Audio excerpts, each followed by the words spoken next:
할렐루야. 하나님의 은혜가 함께 하시기 바랍니다. 우리 곁에 계신 분 인사하시죠. 하나님의 사랑이 당신에게 충만히 임하길 원합니다. 네, 올 한 해 동안 우리 다 사랑 안에서 모든 일을 행하며 살아가는 복된 성도들이 되시길 간절히 축원합니다. 무척 추운 한 주간을 보냈습니다. 지난 한 주간 동안에 신년 축복성회를 하면서 성도님들이 추워서 교회 못 나오면 어떡하나 이런 생각까지 했어요. 그랬더니 그래도 다 기후예요. 오실 분은 다 오시고 그러셨어요. 은혜 충만한 시간들 되셨으리라 믿습니다. 오늘 성경 본문의 말씀은 우리에게 주시는 희망의 소식이 담겨 있습니다. 이스라엘 백성은 오랫동안 주변의 강대국들에 의하여 많이 시달림을 당하고 침략과 또 수탈을 당하는 그런 비운의 역사를 많이 가지고 있어요. 성경만 보아도 성경에 보면은 수많은 전쟁 이야기가 나오거든요. 그 이스라엘 백성이 시달린 이야기들이에요. 사실은 늘 평안하면 좋은데 하나님 백성이라고 하는데 왜 이렇게 적들이 많은가? 그런 게 조금 뭐랄까요? 이해 안 되는 부분일 거예요. 하나님이 보호하시고 인도하시면 승승장구하고 그 어떤 적도 없어야 할 것 같은데 많은 적들이 있어요. 특히 이스라엘 땅은 지정학적으로 아주 평화시에는 좋아요. 평화시에는 돈도 많이 벌 수 있는 상업 루트에 있어요. 북쪽 나라가 남쪽으로 갈 때 또 남쪽에서 북쪽으로 장사하러 가는 사람들이 좋은 물건들을 그곳에 팔고 갈 수 있고 남기고 갈 수 있고 또 통행세도 솔로몬 시대처럼 통행세도 받을 수가 있어요.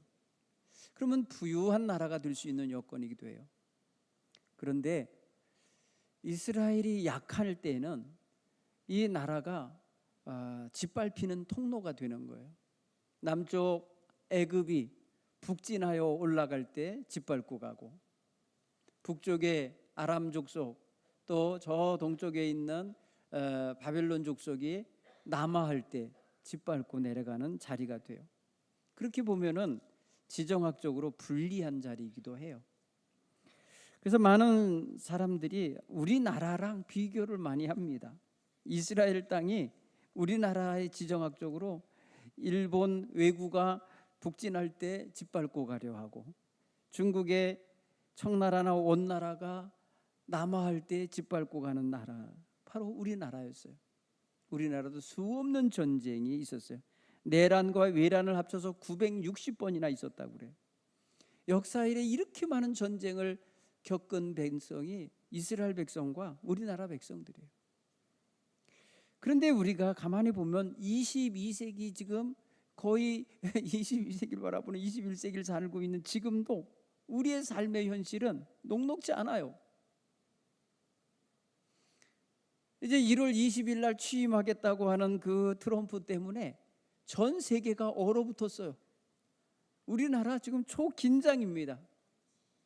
지금 나라 통치도 공백 상태가 벌어지고 정치, 경제, 사회가 혼란한 중에 이런 때를 맞이하게 됐어요. 불안한 때이죠. 그러니 이런 때에 경제적으로 어려우니까 백성들은 근심이 많아요. 올해 어떻게 사업을 해나갈지 어떻게 꾸려나갈지 근심하는 분들이 많다는 거예요. 그렇게 생각해 보면은 수천 년 전 이야기나 지금 우리 이야기나 다르지 않아요.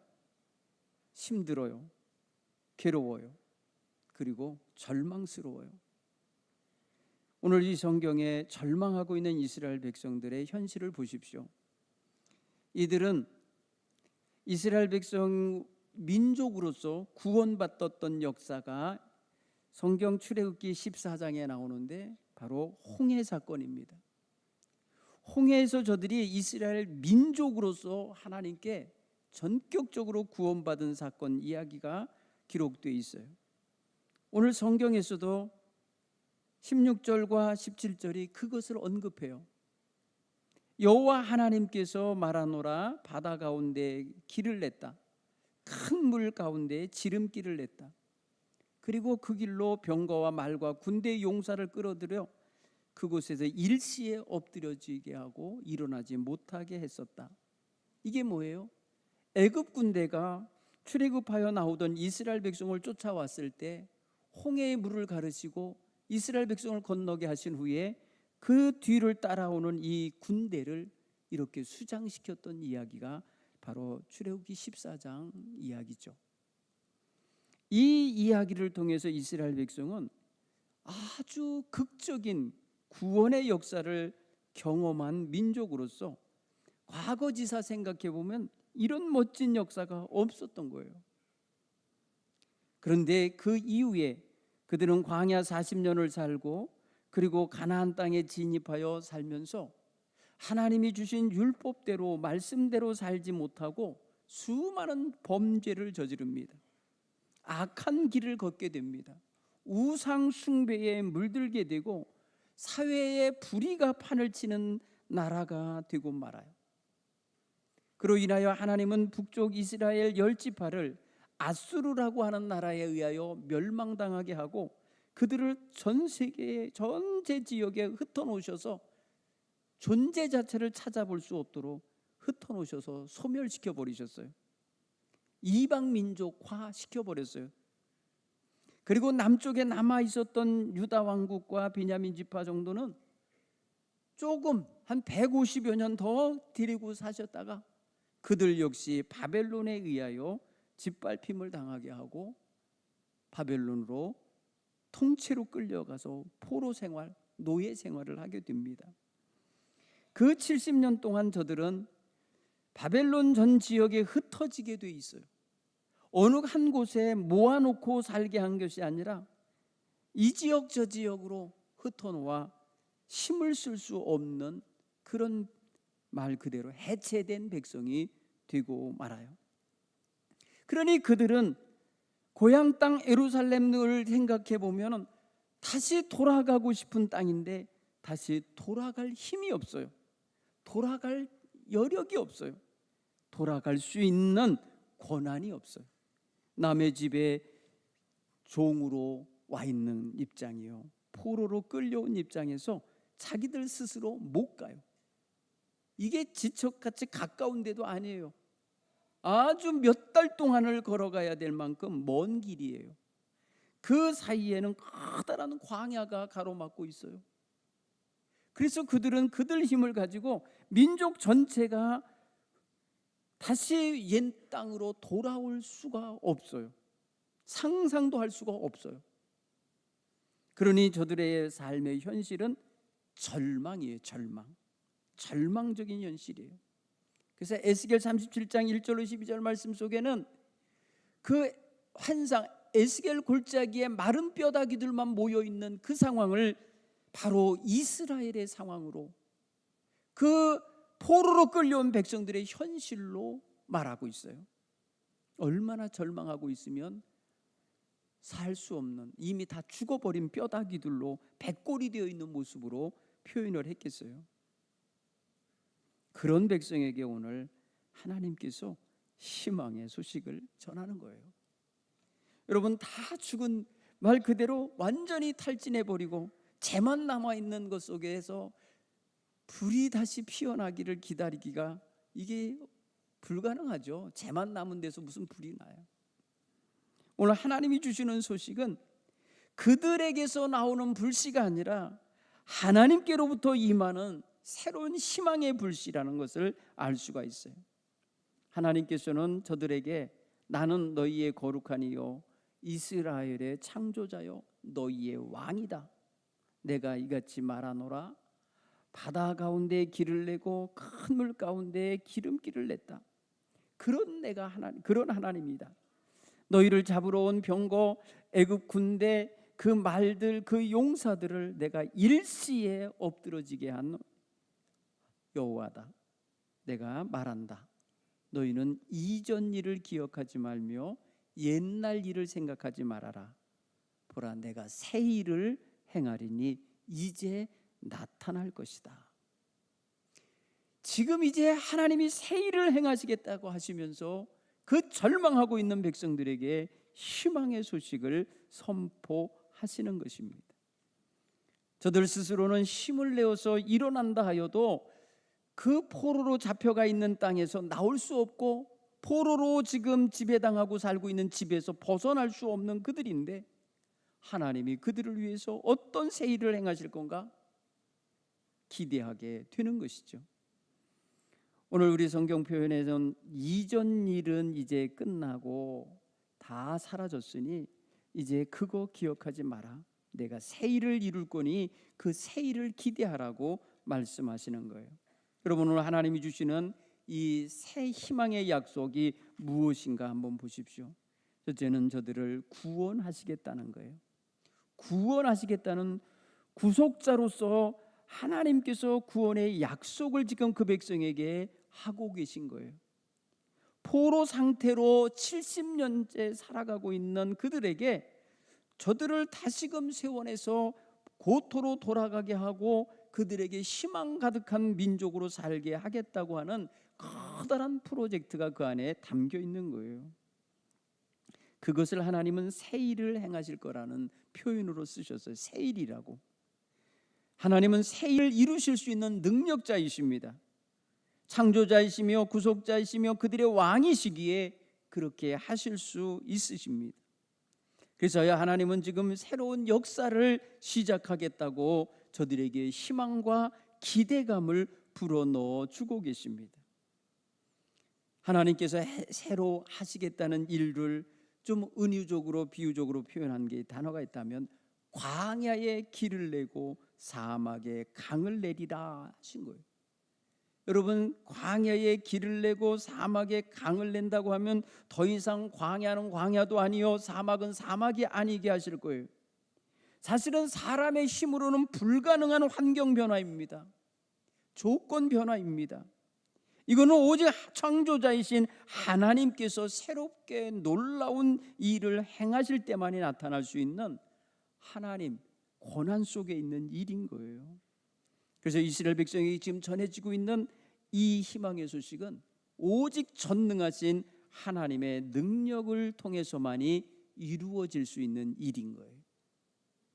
또한 하나님은 저들에게 함께 하시며 임재에 동행하시고 인도하실 것을 이야기하고 계신 거예요.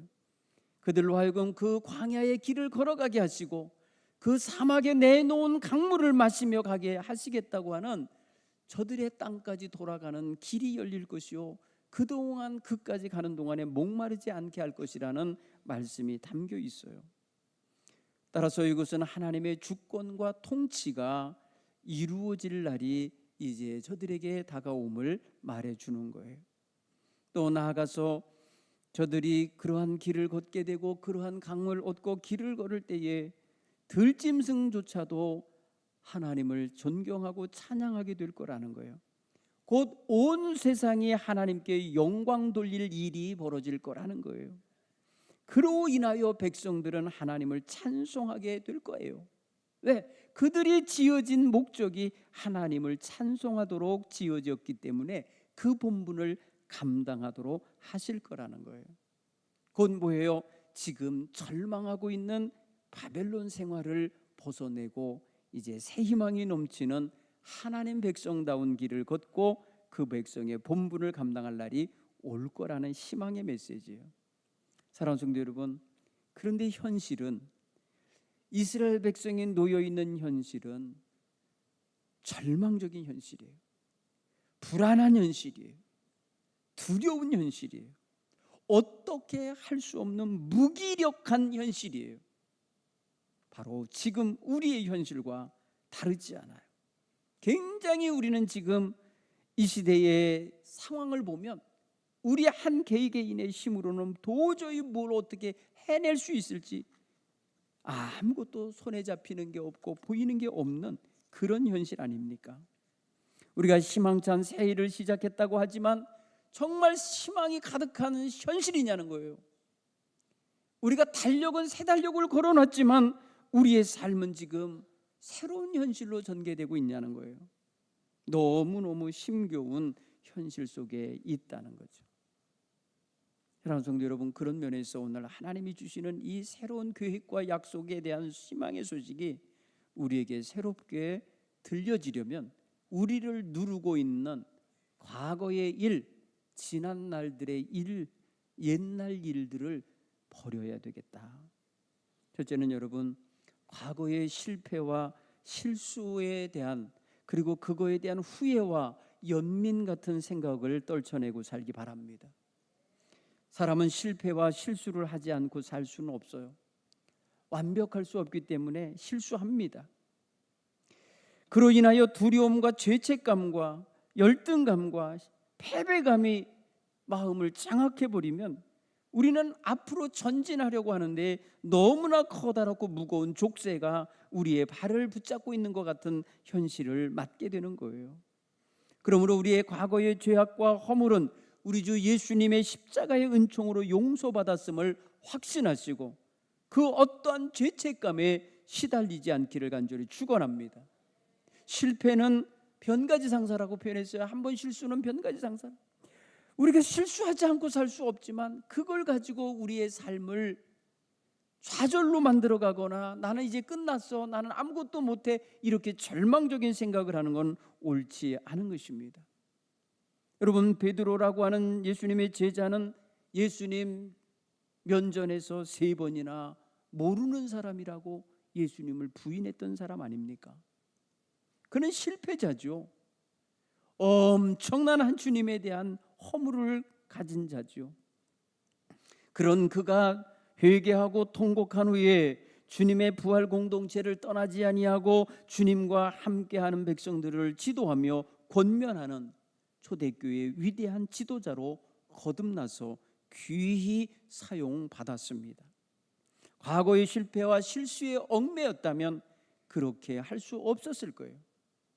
베드로는 그 모든 것을 떨쳐낼 수 있었던 사람이에요. 그런가 하면 우리는 과거에 받은 상처, 누군가로 인하여 받은 상처나 원망할 일들에 대하여 마음에서 떨쳐내셔야 할 줄 믿습니다. 누구나 상처받으면서 살고 있어요. 그래서 여러분, 그런 책이 있어요. 상처받을 용기. 상처받을 용기가 있어야 돼요. 그것은 뭐예요? 우리 마음에 누군가가 어떤 조건으로든지 자기에게 딱 맞는 말만 하지 않아요. 항상 자기를 위하는 식으로 말하지 않아요. 본인 스스로가 자기 자신을 강하게 하지 않으면 안 돼요. 누군가에게나 상처가 있습니다. 그 상처로 인한 고통이 있습니다. 그래서 그것이 마음을 짓누르고 그 상처 준 사람을 쳐다보면 또 상처가 되고 마음에 아픔이 되죠. 결국 그는 그 상처에서 벗어나지 못하고 진정한 자유를 누리지 못하게 돼요. 상처받은 사람은 상처 준 사람에 대하여 안 좋은 감정을 갖게 돼요. 원망하는 마음도 갖고요, 분노하는 마음도 갖고요, 미워하는 마음도 있어요. 그런 마음을 품고 있는 한 그는 앞으로 전진할 수가 없어요. 우리는 하나님의 은혜와 모든 사람을 화목케 하시는 예수 그리스도의 십자가의 은혜를 덧입은 자 아닙니까? 그러니 용서함으로 과거의 아픔으로부터 스스로 벗어날 수 있어야 돼요. 야곱의 11번째 아들인 요셉은 이복 형들에 의하여 인신매매를 당하여 노예로 팔려간 적이 있었어요. 그는 고통과 상처를 안고 살 수밖에 없는 현실이지만 그는 그가 처하여 있는 현실에서 하나님의 임재와 동행하심을 경험하며 그는 마음을 넓히며 살았습니다. 어느 날 형제들을 만나게 됩니다. 22년 만에 자기를 팔아먹은 형제들을 만나게 돼요.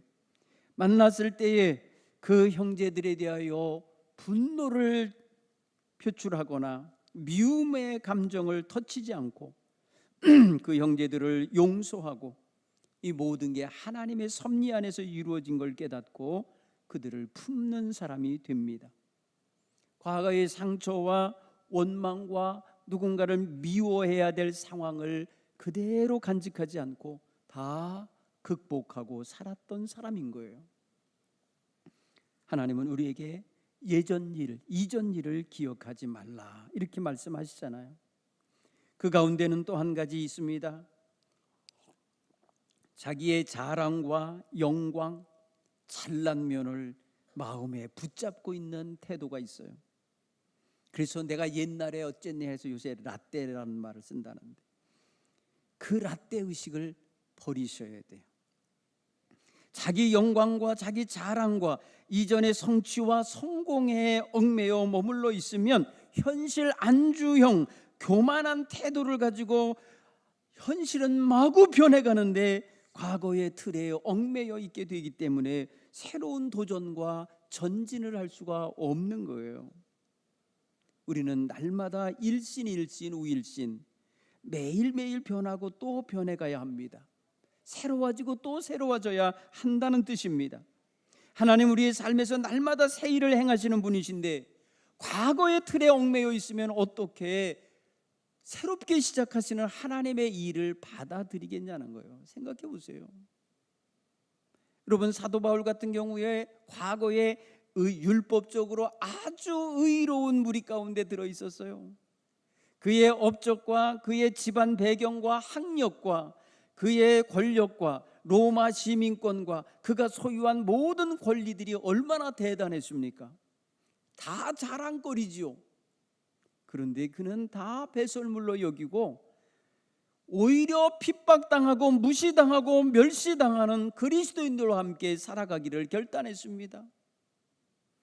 그는 그리스도를 아는 새로운 지식을 기쁨으로 여겼고 가장 고상함으로 여겼고 그리스도를 통하여 얻은 바 받은 바 사명을 목숨을 걸고라도 감당할 귀한 것으로 여겼어요. 여러분, 과거의 자랑거리를 붙잡고 있었다면 그렇게 할 수가 없었을 거예요. 버릴 수가 없었을 거예요. 그런데 사도 바울은 과감하게 그 모든 걸 버렸습니다. 과거에서 벗어났던 것입니다. 그래서 그는 날마다 새로운 미래를 향하여 갈 수 있는, 표대를 향하여 달려가는 귀한 사도가 될 수 있었던 거예요. 또한 우리는 벗어내고 잊어버려야 할 것 가운데 있다면 무엇이냐면 과거에 대한 부정적인, 자기에 대하여 부정적인 이미지가 있어요. 주로 사람들이 하는 말에 의해 형성되는 것도 있지만 스스로 자존감이 낮음으로써 가진 것들이 있어요. 나는 별 볼 일 없는 존재라는 의식이 있어요. 나는 할 수 있는 게 없는 무능한 자라는 의식이 있어요. 나는 하는 것마다 안 돼 하는 부정적인 틀이 있어요.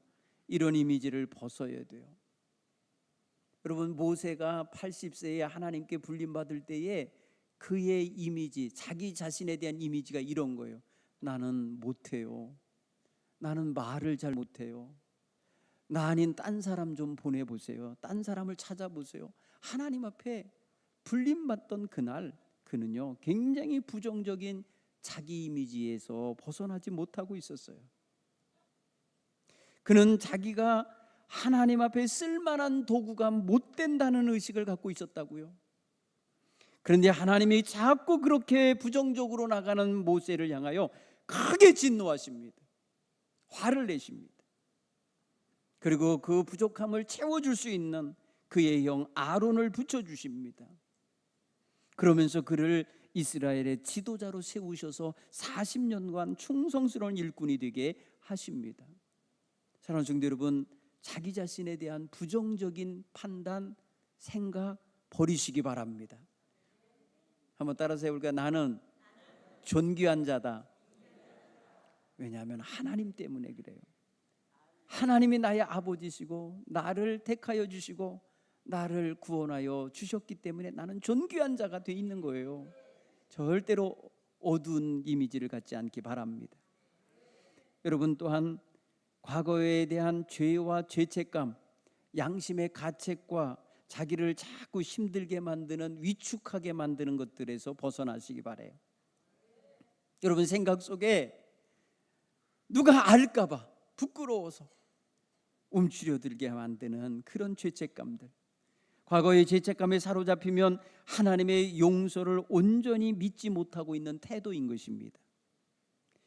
여러분, 내가 다 용서했노라, 기억지 아니하겠다 하시며 하나님께서 분명히 우리에게 선포하고 계신데 죄책감에 시달린다면 그렇게 말씀하신 하나님, 그렇게 말씀하신 그 하나님 말씀을 안 듣고 있다는 뜻이요, 안 믿고 있다는 뜻이잖아요. 하나님은 우리의 죄를 기억지 아니하시고 우리를 늘 오늘 여기 처음 본 것처럼 새롭게 우리를 여겨주고 계시다는 걸 깨닫기 바랍니다. 여러분, 다윗이 이스라엘 민족에게 성군 아니었습니까? 아주 위대한 인물이었죠. 그런데 그가 한때 자신의 욕정을 다스리지 못하여 그만 심각한 죄를 지은 적이 있어요. 자기 부하의 아내를 강간한 일이 있었어요. 그로 인하여서 하나님 앞에 큰 책망을 받았어요. 그는 죄를 깨닫고 회개했습니다. 그리고 하나님의 용서를 받아들이고 하나님의 뜻에 순종하는 삶을 새롭게 살아냈습니다. 자신의 죄와 그 죄로 인한 죄책감을 통해 자복하는 시편이 바로 51편이에요. 시편 51편. 얼마나 괴로워하면서 그 시를 낭독했을까 싶어요. 그런 시를 만들어낼 때 그의 가슴앓이가 얼마나 컸는지를 알아요. 결국에는 그는 하나님을 찬양하는 사람이 되었습니다. 오늘 우리를 짓누르고 있는 죄와 죄책감과 그의 죄의 권세에서 자유케 되기를 간절히 축원합니다. 또한 우리가 새해를 향하여 희망차게 전진하려면 우리가 가진 그릇된 고정관념, 편견을 깨트시기 바랍니다. 항상 자기 생각이 옳은 줄 알고 있어요. 아닙니다. 여러분, 뭘 단정적으로 말할 때 조심해야 될 게 다른 사람은 이렇게 생각하지 않을 수도 있겠지, 이렇게 또 한쪽을 생각하고 열어야 돼요. 내가 생각하는 게 전부가 아니야. 모두가 이렇게 생각하지는 않을 거야 라는 열린 생각을 할 줄 알아야 돼. 그러면 당연히 뭐에 관심이 갔냐면 그럼 저 사람은 어떻게 생각할까? 다른 사람은 이 일에 대해서 어떻게 생각할까를 알 거 아닙니까? 느끼게 될 거 아닙니까? 그러면서 여러분 대화의 폭이 넓어지는 거예요. 여러분, 극단으로 가는 사람들 고정된 틀에 사로잡힌 거예요. 편견이 너무 강한 거예요. 다른 사람의 의견은 다 틀린 걸라고 보는 이런 태도는 위험한 거예요. 하나님의 새로운 계획과 역사는요, 사람이 생각하지 못한 부분에서도 진행돼요. 생각해 보세요. 여러분, 광야에 길을 내고 사막에 강을 내는 게 이게 일반적으로 이게 통할 생각이냐고요. 우리의 시야는 굉장히 제한적입니다. 우리는요, 눈이 앞쪽으로 박혀 있기 때문에 뒤를 못 봐요. 뒤를 보려면 몸이 돌아서야 돼요. 그리고 뒤에서 보고 있는 사람의 말을 들어줘야 돼요. 우리는요, 이 시각을 한 번에 딱 어딘가 초점을 맞추고 보면 좌우편이 흐릿하게 보여요. 그래서 목을 돌리면서 이렇게 봐야 조금 넓게 볼 수 있는 시각인 거예요. 둘러보세요, 이거예요. 주변을 둘러보세요. 주변을 둘러보면 나의 이 고정된 생각과 편견이 얼마나 좁은지를 알게 돼요. 그런 면에서 생각하면 우리의 시야를 넓혀야 그 넓혀진 시야 속에 하나님이 일하여 들어오시는 하나님의 방법이 보이고 하나님의 통로가 보이고 하나님의 일하는 손길이 보일 수 있는 거예요. 우리는 너무나도 내가 보려고 하는 데만 쳐다보고 있으면 안 돼요. 하나님이 열어놓고 계신 하나님의 문을 찾으려면 두루 살펴보셔야 하는 거예요. 오늘 우리가 그런 면에 있어서 이전 일을 기억하지 말라 할 때에 이러한 제가 6가지 제안한 이런 것에서 좀 벗어나서 하나님이 새롭게 시작하시려고 하시는 일, 이 희망도 없고 절망스러운 이 대한민국의 현실 속에서 내가 어떻게 살아낼까, 25년 한 해를 어떻게 우리가 갈까, 이런 거를 생각해 볼 때에 내 생각이 지금까지 살아온 생각이 틀이 되면 안 되겠구나, 지금까지 살아온 삶의 습관이 이게 그냥 전부가 되면 안 되겠구나, 다 내려놓고 하나님이 하실 일을 받아들일 수 있어야 되겠구나 하는 생각을 가지셔야 돼요. 따라서 오늘 하나님이 주시는 희망의 소식을 온전히 받아들이려면 어떤 마음의 자세가 있어야 될까 생각하게 돼요. 첫째는 우리는 희망의 약속을 하시는 하나님에 대한 절대적인 믿음과 신뢰의 자세를 가지고 이 말씀을 받으셔야 할 줄 믿습니다. 고지곳대로 여러분 광야에 길을 내고 사막에 강을 냈으면 이 놀라운 일을 하시겠다고 할 때 그게 어떻게 가능하냐고 이렇게 따지고 묻지 말고 전능하신 하나님, 창조주 하나님이 하시겠다면 하는 거예요. 여러분 광야에 길을 내면 길이 나오는 거예요. 여러분 성지순례 가보니까요, 애굽에서부터 그 광야로 고속도로처럼 도로가 나 있어요. 지금 가니까. 그래서 기사한테 좀 세워달라고, 우리 모세가 걸었던 길 좀 우리가 걸어가겠다고 차 저기 가서 앞에 가서 서 계시라고 몇 킬로 앞으로. 그리고 그 광야를 걸어본 적이 있어요. 아스팔트 깔려 있어요. 지금 성경에 그런 생각을 해서, 야, 광야에 길을 내신다더니 이런 길을 내놓으셨네. 예. 예. 여러분 사막에 강을 내면 더 이상 사막이 아닌 거예요. 그렇죠? 사막에 강이 내서 흐른다고 그러면 그 사막 같은 그 모래 벌판이 풀밭이 될 겁니다. 그렇죠? 강이 흐르는 주변이 얼마나 풀밭이 많아요. 그렇죠? 그래. 이거를 그대로 고지곳대로 믿으라 말이에요. 이게 바로 하나님에 대한 절대적인 믿음의 자세인 줄 믿습니다. 여러분 아브라함을 주목해 보세요. 그가 나이 많아 사라의 몸이 아이를 낳을 수 없는 상황이 되고 가는 거 알았어요.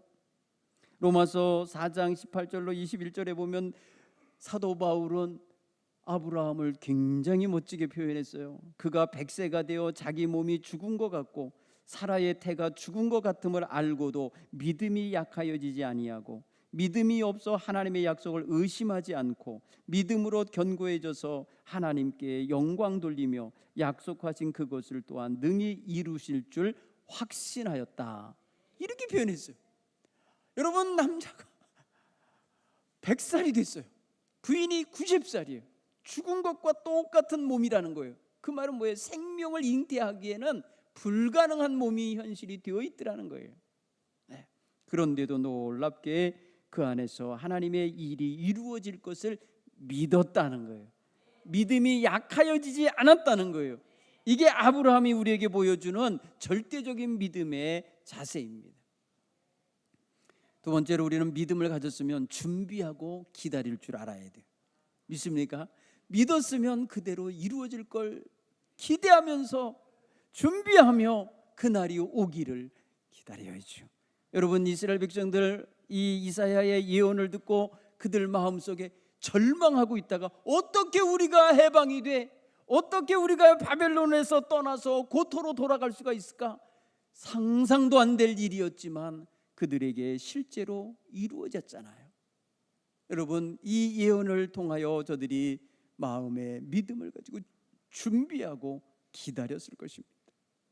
광야에 길을 내고 사막에 강을 내시는 것이 즉각적인 일이 아닐지라도 상징적인 말씀일지라도 사람들에게 상상할 수 없는 일여 실현 불가능한 일처럼 보일지라도 하나님께서 하실 것이라고 하는 기대와 믿음을 가진 사람은 인내하며 기다릴 줄 알 것입니다. 하나님의 계획은 때로는 우리의 기대보다 더디게 이루어집니다. 성도들은 그러나 끝까지 인내하며 하나님의 은총과 역사하실 것을 기다릴 줄 알기를 간절히 축원합니다. 여러분 시편 40편 1절에 내가 기다리고 기다렸더니 하나님께서 나를 기가 막힐 웅덩이와 수렁에서 나를 건지셔서 반석 위에 내 발을 세우셨다고 찬양하는 장면이 나와요. 내가 기다리고 기다렸더니 하나님 앞에서 그런 날이 정말 왔다는 거예요. 오늘 우리 모두 이러한 놀라운 체험을 할 수 있길 간절히 축원합니다. 또한 믿음으로 이것을 믿고 기대하고 있으면 미리 감사할 수 있어요. 미리 찬양할 수 있어요. 그런 날을 소망하면서 노래할 수 있을 거예요. 하나님의 은총이 이루어지는 날을 생각하며 찬양할 수 있게 되기를 바랍니다. 히브리서 11장 7절에 노아 같은 경우 이렇다는 거예요.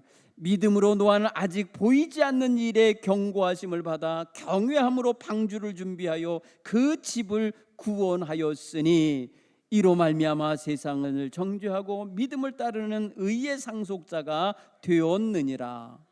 여러분 노아가 사는 땅에 홍수가 날 거라고 하는 것은 사람들이 상식적으로 믿어지지 않는 이야기였어요.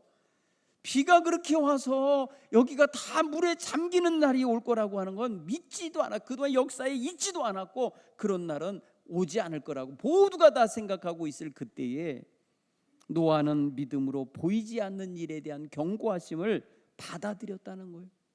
그리고 그 여호와를 경외하는 그 마음을 가지고 그 명령, 방주를 만들라고 하는 명령을 수행했다는 거예요. 그래서 그날이 왔을 때에 그의 가족을 다 구원하는 역사를 이루었다는 거죠. 사랑하는 성도 여러분, 오늘 우리는 이러한 하나님의 뜻에 대한 눈에 보이지 않고 아직 도착하지 않은 그 시점일지라도 이루어질 걸 확실히 믿고 감사 찬양할 수 있게 되길 간절히 축원합니다. 또한 우리는 하나님의 말씀을 받았으면 말씀을 따를 줄 아는 순종하는 자세가 있게 되기를 바랍니다. 올 한 해 동안 여러분 52주 동안 전해지는 말씀 속에 어느 날 어느 말씀인가가 나를 확 사로잡는 날이 올 거예요. 그 말씀을 붙잡으시기 바랍니다. 그리고 그 말씀대로 순종하기를 결단하시기 바랍니다. 그래야 하나님께서 새 역사를 나의 삶 속에 나의 가정 위에 이루시는 것을 확신하시고 경험하시고 고백할 수 있기를 바랍니다. 마침내 이렇게 되는 백성은 뭐 하겠다는 거냐? 나라의 찬송을 부르게 될 것이다. 이렇게 오늘 본문에 말씀하셔요. 21절에 이 백성은 내가 나의 찬송을 하게 하려고 지었다는 거예요. 그러니 우리의 입술에서 하나님을 찬양하는 아름다운 찬양의 소리가 넘쳐나게 올 한 해 동안 드러나게 되기를 간절히 축원합니다. 기도하겠습니다. 하나님 아버지 고맙습니다. 절망의 상황 속에서 희망의 소식을 전해 들은 이스라엘 백성처럼 오늘 우리도 절망적이고 참으로 답답한 현실 속에서 하나님이 이 땅을 어떻게 치료하시고 이끄실지, 우리를 어디로 인도하실지 기대하며 갈 줄 알게 하옵소서. 매 순간순간마다 하나님의 말씀에 귀 기울이게 하시고 그 말씀을 듣고 순종하며 나아갈 수 있는 귀한 백성들이 다 되게 해 주옵소서. 예수님 이름으로 기도하옵나이다. 아멘.